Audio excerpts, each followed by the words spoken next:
Hey guys, how's it going? My name is Adam. Today I'm gonna show you how to pin and unpin text messages on iPhone. So first of all, go ahead to your screen. Go ahead to your browser and basically go ahead and see right here. Pinned messages threads appear at the top of the app are represented by large icons showing the photos or avatars of the people in that thread. Tap and hold the thread that you want to unpin until the menu appears, and then tap on pin if you want to unpin that message.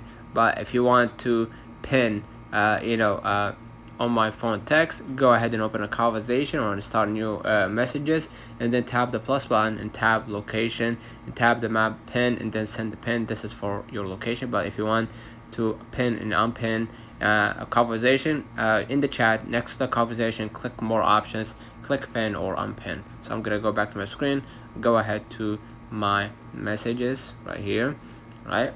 And what I'm gonna do, I'm gonna just go ahead and hold right here to that messages, and I'm gonna just go or to the chat, and I'm gonna see a pop-up window, click pin, and you're gonna be able to see right here it's pinned right here, right? And you can click unpin to unpin that chat. So let me know in the comments if this video helped you. Don't forget to like and subscribe, turn on the notification bell to receive every video we upload. Thank you for watching.